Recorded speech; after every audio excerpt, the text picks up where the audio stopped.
What's up, everyone? Jake Blaine here with Apocalypse Movies, and I'm joined today by Brian Avalicino, and we're here to do a full review of Avengers Infinity War, the long-awaited, 10 years in the making Avengers film that brings everyone of the Marvel Cinematic Universe together. This isn't going to be an in-depth breakdown of everything that we want to talk about this movie, just general thoughts, may get into a little bit of spoilers as far as characters and maybe possibilities and whatnot, just a tad bit. Gonna try and keep it under 10 minutes, but we have a lot to talk about with this movie, so check out our full breakdown of the movie here early this week. We will have a full, probably like an hour-long breakdown of that film in a full review session. So, Brian, initial thoughts, man. I mean, we went in this movie super stoked. Like, we've been waiting years for this movie. 10 years. It's been a long time in the making. The hype was real. Did it live up to the hype?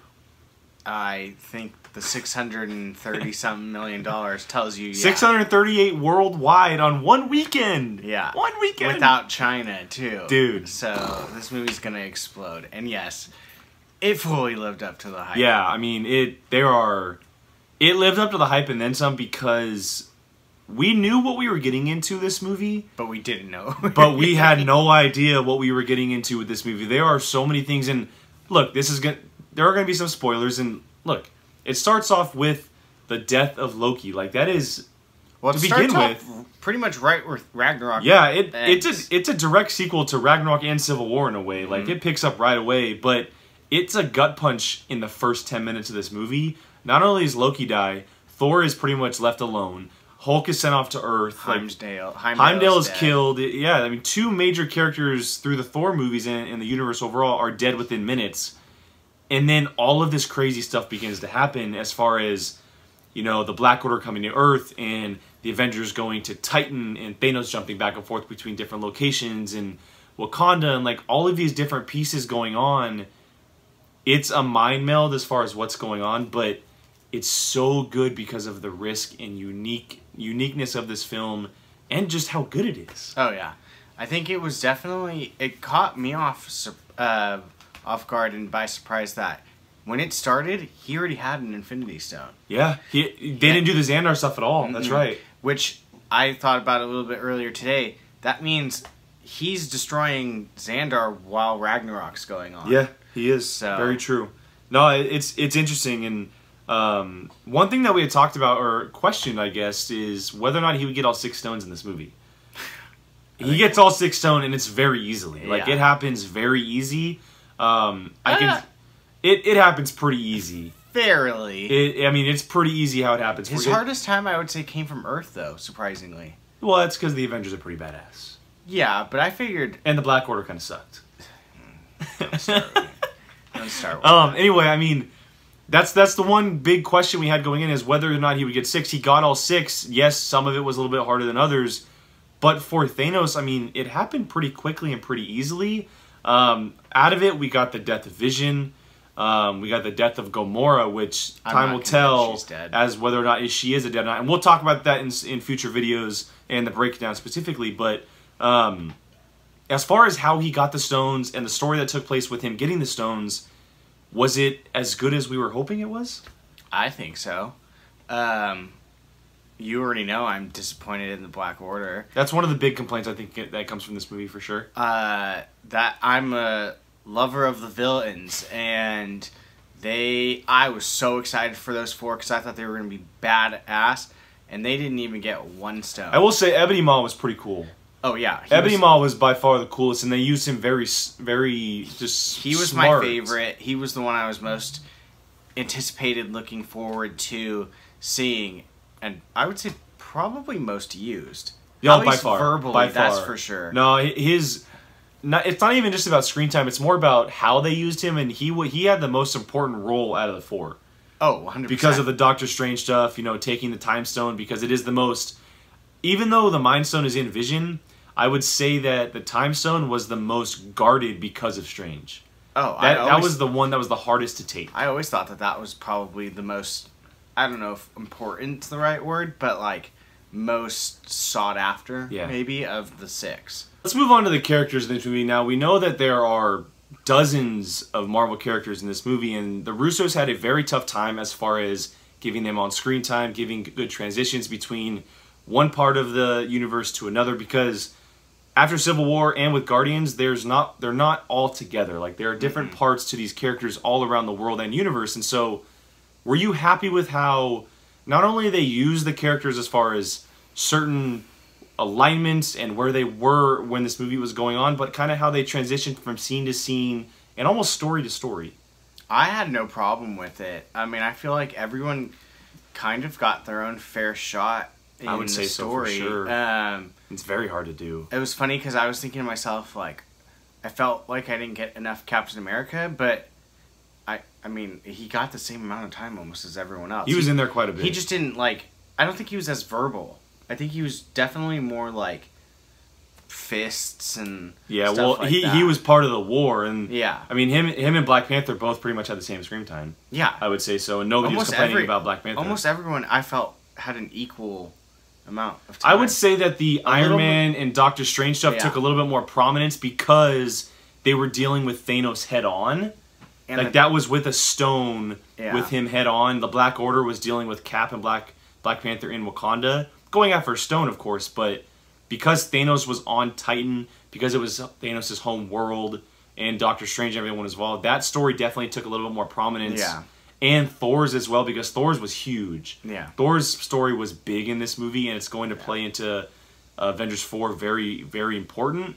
But I'm very happy with how they use every character. I don't have a complaint as far as which characters got more screen times than others. As far as Scarlet Witch and her being all plastered over posters and stuff, it makes sense after watching it why she is kind of one of the main five. I can say, as far as Thor, Cap, Iron Man, her, and I guess you could say Thanos is in there as well. But the five of them kind of took the lead as far as characters in the forefront in marketing, and it made sense after this movie. It's funny because, like, she definitely was in it, but I was left wanting more. Well, because she's so good. She's so, like, the character is so good. I definitely was left wanting a little bit more. I mean, she did pretty much everything. She had 2 fight scenes, so I don't know. I think her in Wakanda was badass. Yeah, she was badass. I liked her in Scotland. The Scotland scene was cool because it was pretty much her and Vision for most of the time. So for beginning of it. Yeah. All right, so Thanos. I mean, this is the big one now. This is what the movie pretty much leaned on, and it was going to be successful, riding or dying on Thanos. And so, for me personally, I think Thanos is the best Marvel villain ever created. Absolutely killed it. I think he's the best MCU villain to date. I don't think there's any character that really comes close to him, simply because he's the main character of this movie. He's simply doesn't come close. I honestly don't think anyone comes close, because he is the main character of the movie. Loki is close, but he never had a main role like Thanos did. This guy is this dude. I mean, I agree with you, but Loki in the Avengers was pretty prominent. He was. I agree. But no, Thanos. Dude. I found myself, and I still find myself, like, agreeing with him, and I think that was a lot of people do the scariest thing, because I'm sitting there like, everything he's saying is making sense, like, and I'm like, I'm agreeing with the bad guy that's trying to wipe out the universe, dude. Like, okay, so Loki to this date, before Thanos, was the greatest Marvel villain. He was the one to beat. Nobody could top him. But at times he goes good. He helps Thor. He does good things in the universe. Thanos is pure evil, man. And is he evil? Dude, he's pure evil. Is he evil? Come on. He will do anything to get what he wants. He will do anything to do what he wants, because he believes killing off half of the universe to save the universe. It doesn't matter. That alone makes him pure evil. And so, look, we've gotten Loki through 4 movies, I think it is, at least, other than Infinity War, all 3 and Thor and Avengers. The amount of backstory and the amount of character development they gave Thanos in this movie, it's unlike any we've seen in a Marvel villain. I gotta say. See, now I feel like I could have gotten more. It would have been weird. I don't know how it would have worked, but I would have loved a solo Thanos movie before. People are talking about that. Oh. People are talking about that they should have done a solo Thanos movie before. Can you imagine just a Thanos origin movie with all 6 of his children, sign me up. I would have walked out just of pure joy. It wouldn't have made sense in the MCU as far as how it would have been done, but I can see why people want it because it just would have added to the character that much more and added to Infinity War that much more. But can you imagine getting the origin of the... I know. I know. I can't even think about it because it gets me disappointed. All right, so let's try and wrap this up quickly now. Just a quick summary and just kind of let it all go as far as your thoughts on Infinity War, what you thought, maybe a few things on what you didn't like, and end it off with a score out of 10, Brian. Summary, Thanos wins, half the Avengers are dead, half the world is dead. Half the universe. Universe, excuse me. I don't even... That Is pretty much summed it up. Okay. What? No. What? No, you're good. Go ahead. mean, out of 10. 10? Oh. If you don't think this is a 10, you're ridiculous. Because what are we going to get other than maybe Avengers 4 that's going to be better than this? So even your disappointment with the Black Order still makes it a 10? I saw it twice within 24 hours. I've never done that with any other Marvel movie. I mean, it's Avengers Infinity War.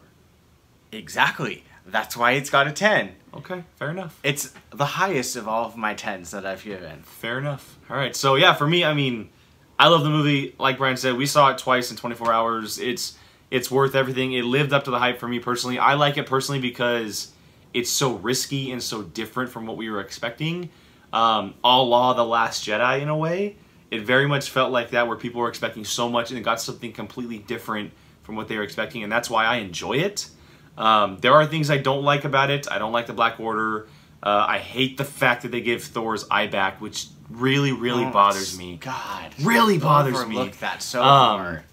But no, I mean, the movie is great. It's fantastic from start to finish. There are so many twists and turns and great cameos and surprises.